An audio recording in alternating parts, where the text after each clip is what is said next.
Meron pong matinding pahayag po dito si incoming Senator Rodante Marcoleta tungkol po dito sa pagkakaisa po na panawagan po ng ating Pangulo. Sabi ni Senator Marcoleta, di siya sasang-ayon. Hindi siya sasang-ayon.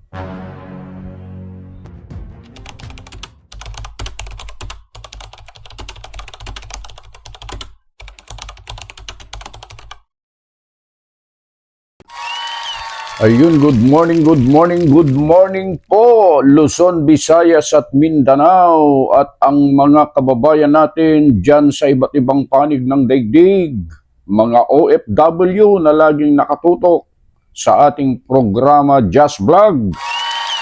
Bumabati po ang inyong lingkod ng isang mapagpala at magandang umaga po sa inyong lahat. At nandito na naman, muli na naman, manggugulo po sa inyong mga buhay-buhay. At maghahatid na naman ng mga mahahalagang balita ang inyong lingkod, mga kababayan. Ang walang kakwenta-kwentang vlogger sa balat ng lupa. Meron tayong magandang pag-uusapan ngayon, mga kababayan. Yung mga kumakalat sa social media ngayon ay sasagutin sa atin, tuwirang sasagutin po sa atin ng kinauukulan. Bago tayo magpatuloy, mga kababayan, long time no see na hindi tayo nakapag-vlog. Lagi lang tayo nagla-live. Okay? Nangungumusta po ako. Sana all. Sa lahat po ng mga kababayan po natin. At nagpapasalamat po sa lahat po ng mga kababayan natin na sumuporta sa kandidatura po ni Kong Marcoleta na laging yan naman ang content ng ating mga vlogs, mga kababayan. Salamat po ng marami po sa inyo. Kung nagtagumpay man po, tatawagin na po nating senator kasi hindi na po natin mababawi yun. Magiging senador na talaga. Bali na naman. Si Senator Marcoleta, nang dahil po sa inyo, mga kababayan. Yung inyong sigaw, yung kagustuhan ng mga kababayan natin, mga Pilipino, kayo po ang humusga. Kayo na po talaga ang nagsalita sa pamamagitan po ng inyong mga balota at doon po ninyo sa balota po ibinuhos. Yan nga po yung inyong pagsuporta po sa ating newly elected Senator Rodante Marcoleta. Palakpakan po natin yan, mga kababayan. Ayun, at hindi na natin patatagalin to, mga kababayan. Meron tayong pag-uusapan ngayon na tatlong bagay. Tatlong bagay lang naman po itong pag-uusapan natin. Ang una po ay tungkol po sa issue na kumakalat po ngayon sa social media. Kung nababasa nyo po, mga kababayan, yung tungkol po sa gagawin daw Senate President, si Senator Marcoleta. Sa pagkakataong ito, mga kababayan, kaya po kami nandito po ngayon para sagutin ang mga kumakalat na yan sa social media. At walang iba nasasagot dyan, kundi ang mismong kinaukulan, si Senator Rodante Marcoleta, mga kababayan. At ang pangalawa po, na sasagutin po sa atin, itutuloy-tuloy na po natin yan, mga kababayan, yung panawagan naman ng Pangulo na pagkakaisa, mga kababayan. Meron pong matinding pahayag po dito si incoming Senator Rodante Marcoleta tungkol po dito sa pagkakaisa po na panawagan po ng ating Pangulo. Pahahapyawan ko lang po kayo, mga kababayan. Sabi ni Senator Marcoleta, di siya sasang-ayon. Hindi siya sasang-ayon.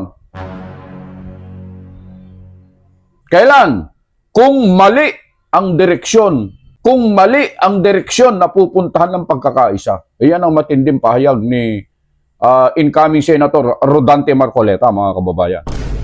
Para hindi po tayo magkamali mga kababayan, mas mabuti po na panoorin po natin ang video ito. Pero bago natin i-play yung video, mga kababayan, baka naman, kung kayo po ay bago pa lang sa ating channel, paki-subscribe naman, paki-like, subscribe at paki-hit na rin yung notification bell mga kababayan para lagi kayong updated sa mga videos na i-upload natin dito sa ating channel. Sana all. So hindi na natin patatagalin to mga kababayan.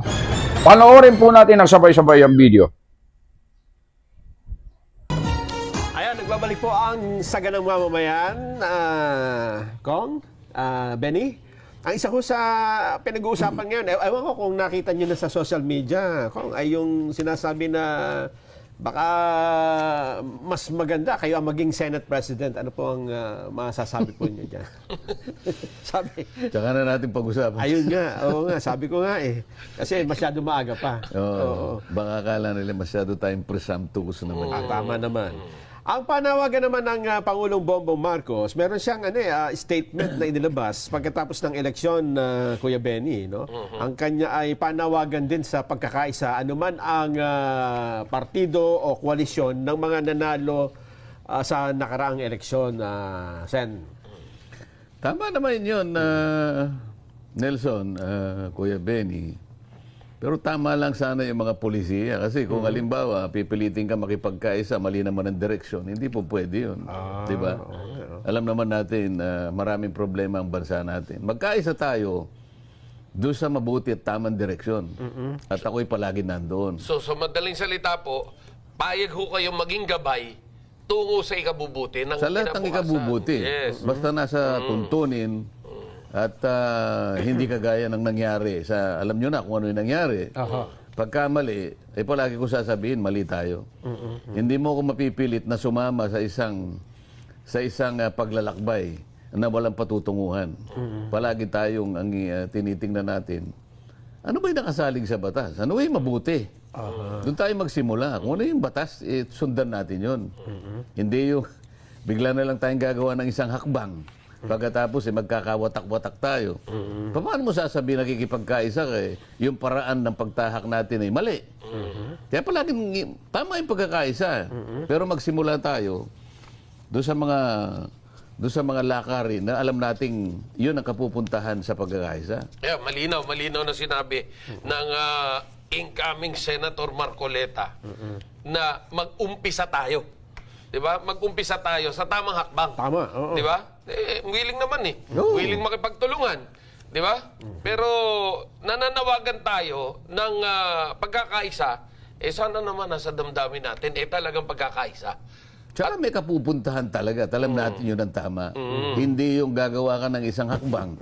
Alam mo nang magkakawatak-watak tayo. Gagawin mo pa. Gagawin mo pa. Pagkatapos sasabihin, makikipagkaya. Paano mangyayari? Lip service yun. Makikita natin yan. Sa unang araw pa lang na Senado, mararamdaman na yan. Dahil kita naman natin sa Senado, merong style na kapag hindi ka kakampi, wala kang komite. Ganun sa Congress din, di ba po? Basta ang importante lang kasi dyan, yung tinatawag nating checks and balances. Yan naman feature ng ating demokrasya, Kuya Benny. Kaya nga pinag-uusapan dyan, pagdidibatihan yun. Kaya deliberative body ang ang Kongreso. Yung dalawang chambers, talagang kailangan magdebate kayo, pag-usapan ninyo. Hindi yung gagawa ka ng isang bagay, hindi nga nabasa yung impeachment complaint, ipilitin mong pumirma. Saan ka naman nakakitang ganun? Doon pa lang mali na yun Kaya palagi ko sinasabi, pagka mali, hindi ako sasama sa inyo. Ngayon, pagka puro tama, pipiliin natin alin ang mas tama. Yung kaya nga papasok ang debate dyan So yun po mga kababayan, malinaw po yung pahayag ng incoming senator na si Senator Rodante Marcoleta po tungkol po dyan sa issue na kumakalat ngayon sa social media tungkol sa gagawin po siyang Senate President, mga kababayan. Sinagot na po yan ni Senator Rodante Marcoleta at sana po malinaw po sa inyo yan. Hindi na po namin uulitin sapagkat pinahapyawan lang po. Dito tayo sa panawagan ng ating Pangulo na pakikipagkaisa. So nanawagan Katulad din po ng panawagan po namin noong mga nakakaraan, mga kababayan, kung inyo pong maaalala yung nangyari po na malaking pagkilos ng mga mamamayan na pinangunahan po ng INC, iyon din naman po ang panawagan po ng mga kababayan. Yung magkaisa ang mga namiminuno po sa ating bansa. Kaya nga lamang po, dito po kung napansin po ninyo, tinitindigan po ng incoming senator po na si Senator Rodante Marcoleta, tama po na manawagan ng pagkakaisa. Kaya nga lang, ito po ang matindi po magkaisa sa mabuti at tamang direksyon. Yun po kung narinig ninyo. At tinindian po yun. Ang makatwid, hindi po sasama, hindi po makikisa si Senator Marcoleta sa hindi tamang direksyon. Yun po ang malinaw doon, mga kababayan. At ang sabi pa niya, hindi mo mapipilit na sumama sa isang paglalakbay na walang patutunguhan. Ibig sabihin, ang ating bagong senador po na si Senador Marcoleta po ay willing naman po makipagtulungan. Kung tama yung ipinaglalaban, kung tama po yung patutunguhan ng pagkakaisa, yung direksyon na pupuntahan, mga kababayan. Katulad nga po ng sinasabi po namin lagi, mga kababayan, si Senator Marcoleta po ay hindi po pumapanig po kahit kanino yan. Pumapanig lang po sa tama yan. Meron po kasing nag-comment po sa aming channel, mga kababayan, na dapat i-withdraw na daw. I-withdraw na daw ni Senator Marcoleta yung kanyang suporta kay Duterte. Mga kababayan, sinagot ko po yun sa isang comment din. Ang sagot ko po ay ganito. Ito po ay sarili kong opinion po at sarili kong pananaw. Si Senator Marcoleta po wala pong pinapanigan. Kung alin yung tama, doon po siya, mga kababayan. Kahit kanino mangyari po, kahit sa Marcos mangyari yung katulad nung nangyari kay former President Duterte, gagawin din po ni Senator Marcoleta po na ipagtanggol ang Marcos kung mangyayari din po sa kanila yon nang wala pong due process. Sana po naiintindihan po ninyo yan, mga kababayan. So, ano pa po yung isang issue po na ating pag-uusapan sa pagkakataong ito, mga kapatid o mga kababayan? Ang isa pa po na issue na ating pag-uusapan, mga kababayan, ay yung isa pang kumakalat din sa social media tungkol naman doon sa mayroon daw pahayag si Congressman Marcoleta, si Senator Marcoleta, na para bagang minamadali ang pagproklama sa mga nanalong senador, mga kababayan. Ang dami-dami pong nababasa po kaming comment pag may mga nagpo-post ng ganon na kayso ganyan-ganyan. Ano po ba yung tama? Ano po ba yung mismong clarification? Iko-confirm natin ngayon sa pamamagitan po ni Senator Marcoleta mismo yung tunay, yung totoo. Ito, i-clarify po sa atin tungkol po sa issue na yan. Sa proklamasyon ng mga nanalo na top 6 na minamadali daw di umano. Panoorin po natin ang video ito.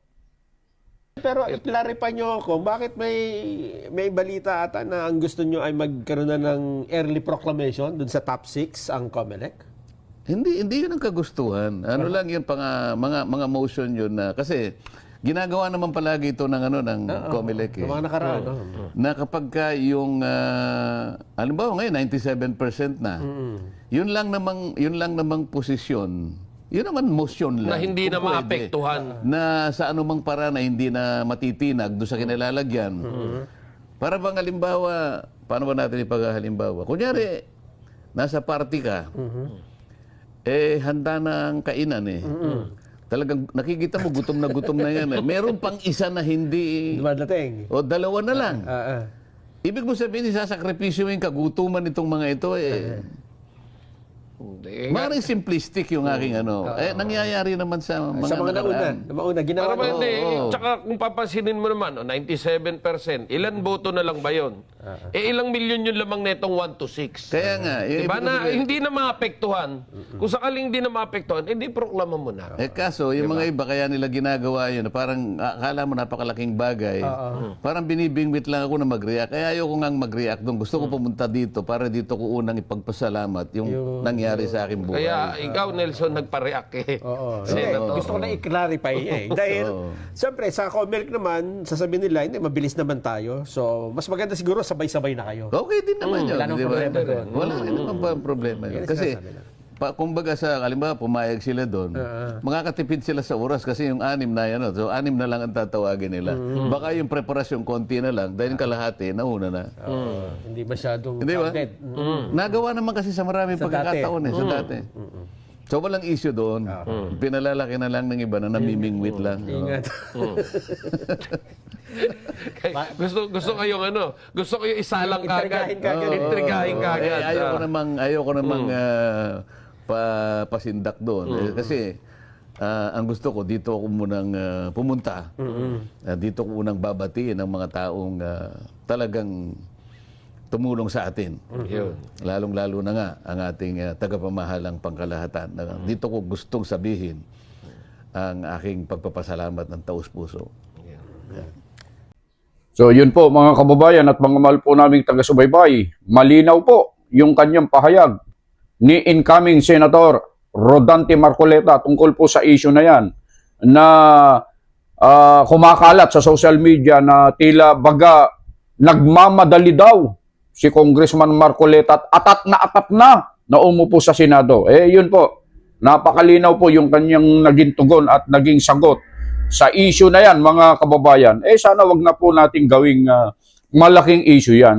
Sabi nga niya kanina, gusto lang bingwitin yung mga namimingwit dyan ng mga kung ano-ano yung mga hanggang ngayon ay hindi pa rin yata matanggap na lumabas ang pangalang Rodante Marcoleta sa Senado.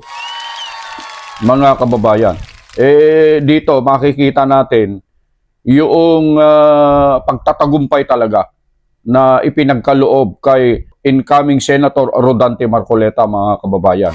Tao na po ang nagpasya, mga kababayan. Mga kababayan na po natin ang nagsalita na si Senator Rodante Marcoleta ay karapat-dapat na mamuno o umupo bilang senador sa ating bansa. At sa pinakahuling bahagi po, mga kababayan, narinig natin na ipinaabot din ni elected Senator Rodante Marcoleta ang kanyang taus-pusong pagpapasalamat po sa tagapamahalang pangkalahatan po ng Iglesia ni Cristo na walang iba kundi ang kapatid na Eduardo V. Manalo. So hanggang doon lamang po mga kababayan at mga mahal po naming taga-subaybay, yung aming maibabahagi po sa inyo sa araw na ito.